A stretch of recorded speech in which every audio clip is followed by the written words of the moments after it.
आपण शुणुछंती रेडियो तोसाली आम माटीर स्वर। स्वागत। आज आमे पुरी श्रीमंदिर गोटे बहुत एमाने लंबा और रंगीन यात्रा विषय कथा हेबा। चंदन यात्रा एहाकु तो गंधलेपन यात्रा भी कहंती।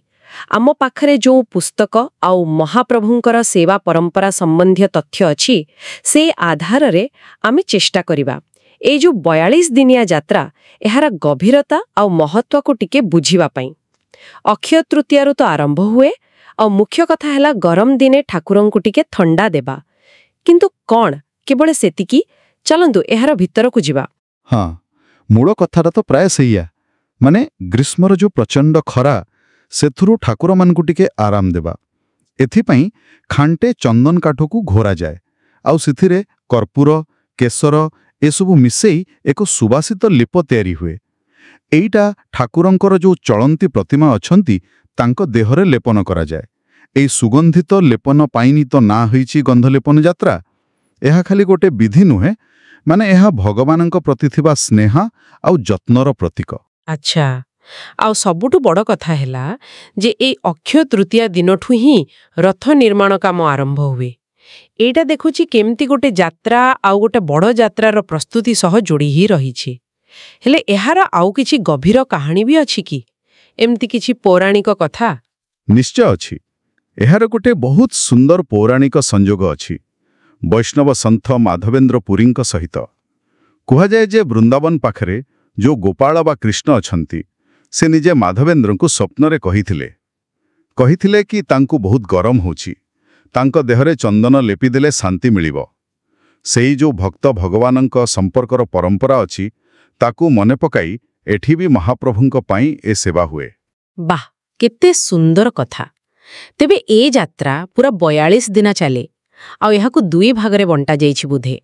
प्रथम 21 दिन बाहर चंदन आ परर 21 दिन भीतर चंदन।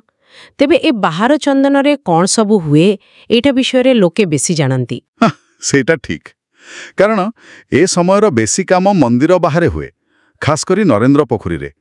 एथिरे मूल विग्रह जानतीनी, तांको बदलरे तांकर चलंती प्रतिमा जानती।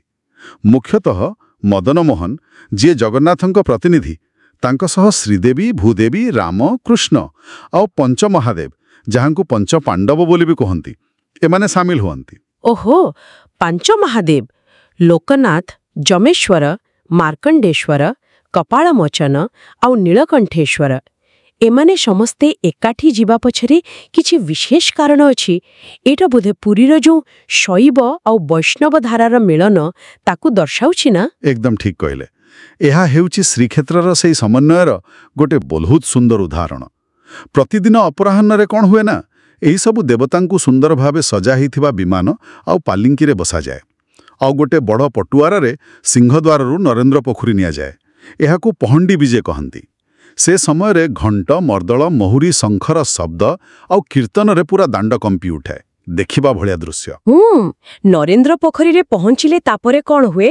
सेठी से प्रसिद्ध चाप खेड़ता हुए ना? हाँ, सेठी पहुंचिबा परे आगो देवता मानंकु स्नान करा जाए, तापरे चंदन लेपन करा जाए आउ ताहापरे आरंभ हुए चाप खेल माने नौका विहार।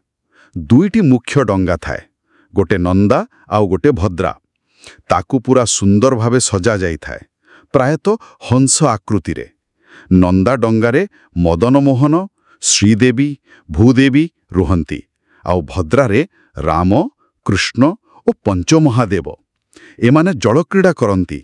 आउ गोटे डंगा भी थाए वैजयंतारी, सेथिरे गायक और बादक माने रही भजन कीर्तन करंती। एहा एक प्रकार देवता मानंकर संध्याकालीन विहार आउ कोन। वाह, भाबिले देह सीतेई जाउछि। एत्ते सुंदर परंपरा। तेबे संध्यारे पुणी मंदिर को फेरंती? हाँ, सबु नीति सरीगला परे पुणी सेमिति शोभायात्रा रे देवता माने मंदिर फेरंती। एहाको कुहा जाए बाहुड़ा पहंडी, माने फेरिबा बेलर पहंडी। एमिति 21 दिन चले बाहर चंदन। 21 दिन?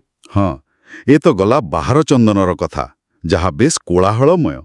किंतु यात्रा एतिकरे सरेनी। आहुरी 21 दिन अछि, जहाकू भीतर चंदन कुहा जाए। आउ तार स्वरूप टिके अलगा। भीतर चंदन, सेथिरे कोन हुए? ए विषय तो बेशी शुणा जाएनी। हाँ, कारण एही 21 दिनर जहाँ भी नीतिकांति सबू श्रीमंदिर भितरे ही हुए, माने सीमित रहे। कौनसी पटुआरा बाहर को जाए ना, नरेंद्र पोखरी को जाए ना, किंतु ठाकुरं को चंदन लागी हेबाटा जारी रहे। आउ केतेको विशेष तिथिरे जेमती पूर्णिमा, षष्ठी, एकादशी, अमावास्या ए सबु दिन मंदिर परिसर रे जो जलाशय अछि सेठी सांकेतिक भावे चाप खेल भली किछि शीतर उपचार हुए बोली विश्वास करा जाए। यह टिके गोपनीय, माने बाहर चंदन भली एते लोक जानती नहीं, किंतु मूल उद्देश्य सेया ठाकुरं को शीतलता देवा। बुझिली। तेबे आजि आमे चंदन यात्रार ए दुईटी पर्याय विषय जानिले। बाहर चंदनर सेई आखि दृश्या पहंडी भी जे नरेंद्र रे चाप खेल आउ भीतर चंदनर सेई निरोला नीति। एहा प्रकृତରେ खाली गोटे पूजाविधि नुहे, एहा ओडिशार संस्कृति, संगीत, कला आउ सामाजिक जीवनर गोटे जीवंत चित्र। हाँ, आउ एसबु पछरे जो मूल भावनाटा अछि सेईटा बोधे सबुटु गुरुत्वपूर्ण।